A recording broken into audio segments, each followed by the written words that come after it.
What defines America's dominance? Why are they the preeminent superpower, the most influential and powerful nation on the planet? Is it its military power, its superior fighter jets, advanced technology, and enormous navy that helps? Is it its global brands on all corners of the earth, selling its goods and services to the citizens of the world? Perhaps it's its wide influence on culture, from sporting stars such as LeBron James and Tom Brady, movie moguls and pop music stars from Will Smith, Natalie Portman, Eminem and Beyonce. The lure and charm of cities such as Los Angeles, Miami and New York. There are many reasons that contribute to the American power that we have witnessed, in particular over the last 70 years. But why are they so dominant? How have they managed to hold on? What makes them number one? Can they be surpassed? Welcome to Economic Truth, where we break down the economics behind our globe. And in this video, we break down the dominance of the US dollar and why it's an unfair advantage. This part of the video is called the Benjamins.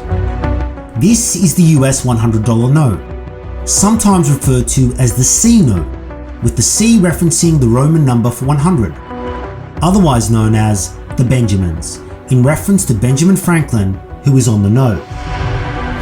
The US dollar is the world's most powerful currency on the planet, not by value, but by influence and reach. The dollar rules them all, and is why the United States of America is number one. This part of the video is titled The World's Reserve Currency. The greenback is the world's reserve currency, and in a world where money flows, that means ultimate power and influence. What is a reserve currency? A reserve currency is a foreign currency that's held in significant quantities by central banks or other monetary authorities as part of their foreign exchange reserves. The reserve currency can be used in international transactions, international investments, and all aspects of the global economy. So how and why does the world stash the Benjamins? Why is it the world's choice of currency? This is an ounce of gold. Prior to 1944, the world's currencies were pegged to the price of an ounce of gold. A currency peg is a policy in which a national government sets a specific fixed exchange rate for its currency with a foreign currency, or in this case, the price of gold. This was known as the gold standard. Because the gold standard existed, nation states and their central banks looked to hold gold reserves and accumulate them in order to further their national goals on a global stage. By 1944, the Allies were in control of the war, and a German defeat was inevitable. The power brokers of the time, specifically the United States and the UK, and to some extent the Soviet Union, were starting to plan an economic world post the war. One of the main focuses was creating a global system of exchange that fostered growth and trade amongst countries. This New World Order, yeah, I said it, New World Order, was being led independently by famous British economist John Maynard Keynes and the United States Treasury Department Harry Dexter. At the forefront of their mind was the Great Depression, a time of substantial pain for the globe and its citizens. Also fresh in their minds was the hyperinflationary period experienced by Germany in the mid-20s. It was these events and others they wanted to avoid. On July 20, 1944, 730 delegates from 44 nations converged at the Mount Washington Hotel situated in Bretton Woods. This would be known as the Bretton Woods Conference. At the time, the United States was the major provider of arms, weapons and munitions to the Allied countries. States paid for these with gold. Once Bretton Woods came around, the United States had amassed the world's biggest gold reserves. Conversely, the world had depleted their gold reserves. It was decided, that the world's currencies would no longer peg against gold. At Bretton Woods, the nations of the world decided that the US would peg the US dollar to the value of gold, being $35 per ounce. The rest of the world would then peg their currency against the US dollar. And this was the beginning of the US dollar being the world's reserve currency. I love making videos on economic truth. If you're liking this video, don't forget to give it a thumbs up and subscribe to the channel. Put your push notifications on to be reminded of new videos that come up, and leave a comment in the comments section. I'd love to hear from you. From 1944 onwards, rather than building gold reserves, central banks around the world accumulated US dollars. To save them storing wads of Benjamins in safes, they began to buy US treasuries, which are considered to be a safe store of currency. The United States pegged its dollar to gold until 1971. This part is called removing the gold standard. By 1971, the United States was in the midst of a grueling war in Vietnam. War that not only tested the nerve of its military, but its domestic population. This exhausting conflict was not only unpopular, it was very expensive. To fund the war, the US flooded the market with paper money. Countries around the world began to fear the stability of the dollar and began converting their US reserves back into gold. This wave of conversions was so large that on August 15, 1971, President Richard Nixon announced the United States would no longer convert dollars to gold at a fixed value, thus abandoning the gold standard, moving to what we call the fiat system and cementing the US dollar as the world's reserve currency. This part is called dominance. Presently, there are 5 major reserve currencies in the world: the US dollar, the euro, the Japanese yen, the pound sterling, and the Chinese renminbi. Combined together, they make approximately 93% of currencies held on reserve. The US dollar is the one most used by far. In fact, it's just below 60% of the world's reserves. For your information, the euro sits around 20. There is a particular reason for such an overwhelming concentration in US dollar. The US financial markets are deep, large, and liquid enough to allow nation states to easily accumulate or disperse US dollar assets. No other financial system on the planet comes even close. The United States is dominant. So what does US dollar dominance look like? Is it the fact that foreign holdings of US treasuries have soared to 7.74 trillion from around 1 trillion at the start of the century? Dominance is displayed in the fact that the top 7 traded forex pairs all have the US dollar in them. Dominance equates in the fact that roughly 40% of global trade is priced in US dollars. Dominance is in the reality that 2/3 of international debt markets are in US dollars. 3/5 of cross-border loans are done in US dollars. Dominance is when you turn on CNBC and oil and all major commodities such as copper, zinc, uranium, tin, coal are all priced in US dollars. And for you cryptocurrency guys out there, most stable coins are, guess what, linked to the US dollar. And don't forget Bitcoin and Ethereum, which are quoted in USD. Imagine being the only country in the world that could print and issue the currency that the world relies upon to do business. In a world where money flows, the United States of America rules the kingdom, and they don't have a competitor in sight. What kind of power does such privilege bring? What can a nation state do with such influence? Over the last few decades, the United States and its population has grown weary of being the world's policeman. As an alternative to landing troops on the ground or using fighter jets to bomb enemies, the US government and its institutions have increasingly relied on its dollar to get what it wants. This part is called weaponizing the dollar.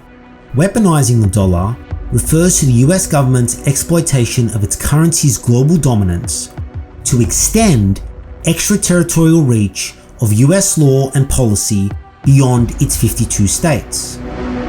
So how exactly do they weaponize the dollar and exert influence on other nation states? This part is called the SWIFT system and sanction. SWIFT stands for the Society for Worldwide Interbank Financial Telecommunications. It's an international payment system that enables financial institutions from all over the globe to send and receive information about financial transactions in a standardized, secure, and compliant environment. If you've ever made an international transaction, whether it's from Ecuador to Myanmar, Los Angeles to Prague, Warsaw to Beirut, it was most likely done on SWIFT. SWIFT operates in over 200 countries and had over 42 million transactions in 2021. Via its influence on SWIFT and through domestic laws such as the International Emergency Economic Powers, the Trading with the Enemy Act, and the Patriot Law, the USA has increasingly weaponized international payment flows through sanctions. Sanctions can target individuals, corporations, a regime, or an entire nation. Secondary curbs restrict foreign corporations, financial institutions, and individuals from doing business with those that are sanctioned.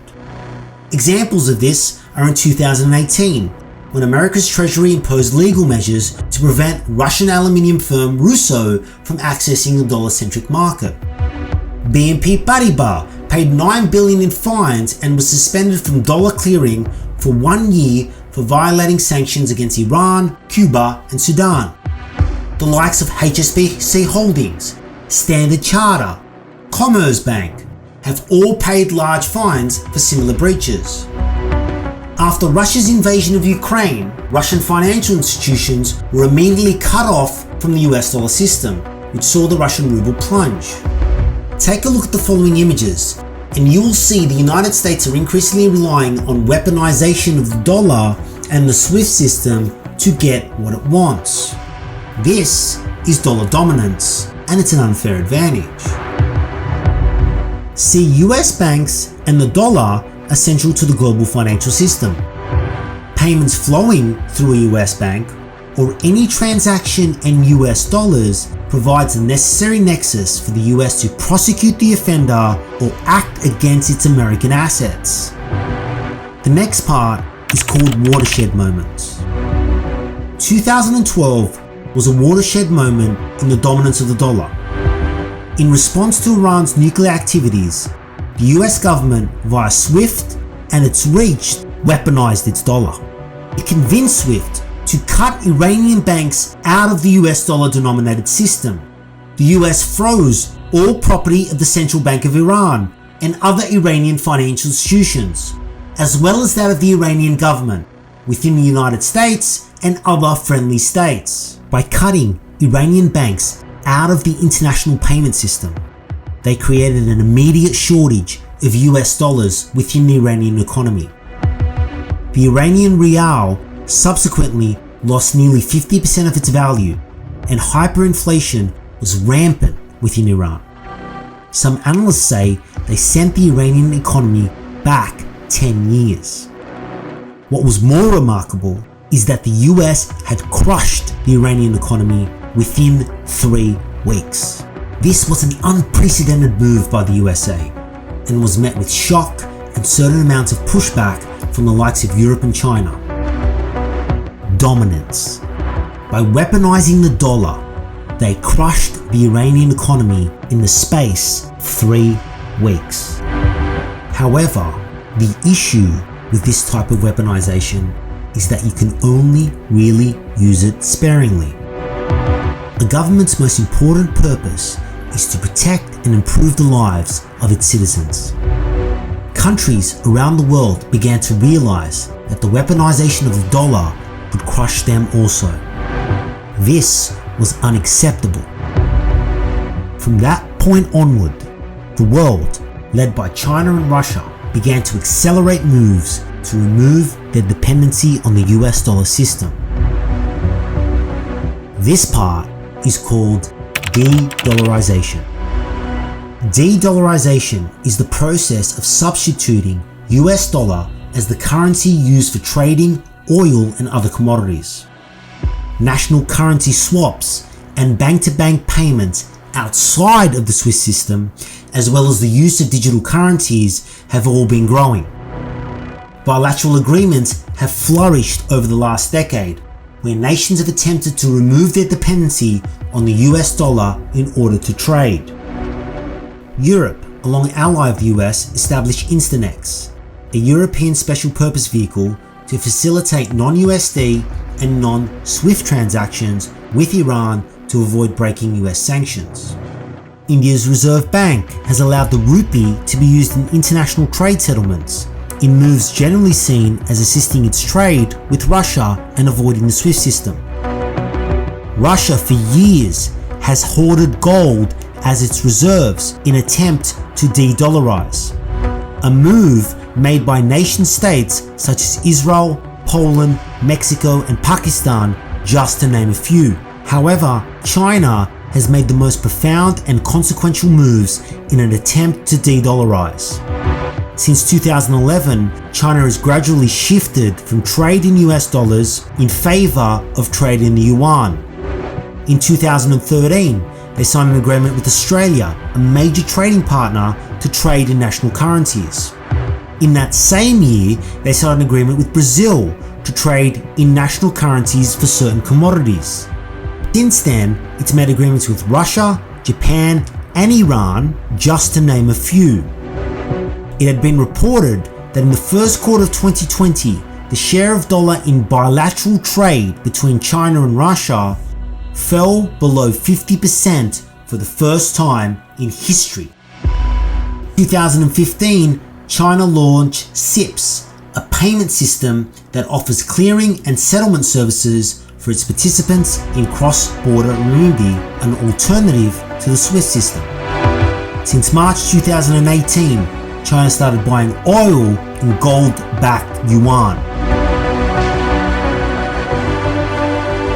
See, the greatest advantage that the United States has over other nation states is its dollar. Ending dollar dominance is a long way away. Many nations yearn for it, and in many circumstances, it's practical. But at the moment, it's simply not achievable. Europe's economy is not strong enough to be the world's reserve currency. Japan is not large enough to facilitate deep financial markets. China is viewed as too closed to allow for it. However, when it comes to China, perhaps the digital yuan is their answer. A topic for further videos, perhaps.